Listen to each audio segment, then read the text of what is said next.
সবাই বেনারসে গেল আরণ্যক আর রোশনাইকে হাতে নাতে ধরবে। তো আরণ্যক রাজীবের সাথে রোশনাইকে কিভাবে মিল করে দিবে সেটা ভাবছিল। এদিক দিয়ে বাবলু ওরা এসে আরণ্যককে কথা শোনালো।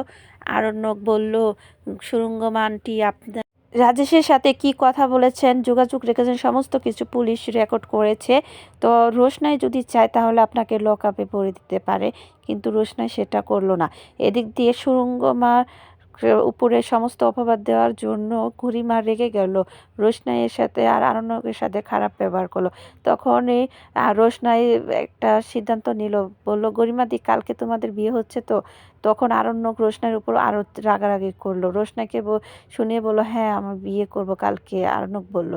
তো এদিক দিয়ে বড় মা আর মুখার্জি বাড়িতে ছোট ওরা সবাই টেনশন করছে, বাড়ির সবাই গেল কোথায়। রাজা ওরা কেউ তো ফোন ধরছে না, কিভাবে ফোন ধরবে, ওরা যে বিয়ের আনন্দে মেতে আছে। এদিক দিয়ে রোশনাই টেনশন করছে, সার্জির কালকে মন্দিরে বিয়ে, এই মন্দিরে সার্জি একদিন আমাকে সিঁদুর পরিয়েছিল। রোশনাই কিছুতেই আরণ্যককে বলতে পারছে না। এদিক দিয়ে আরণ্যকও রোশনাইকে মন্দিরে সিঁদুর পরিয়েছিল, বিয়ে করেছিল সে কথা ভাবছে।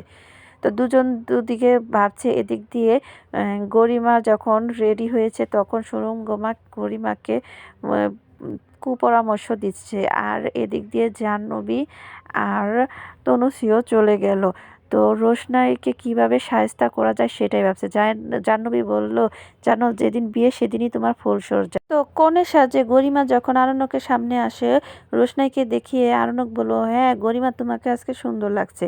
তো তনুশ্রী আর সুরঙ্গমা রোশনাইয়ের কাছে যেয়ে বলল, গরিমার বিয়ের সময় মন্দিরে তুমি সবসময় আমাদের সামনে থাকবে। এদিক দিয়ে আরণ্যক রোশনাইকে কিভাবে দুজনকে মিল করে দিবে ছুটো সেটা ঠিক করে দেওয়ার জন্য চলে আসলো।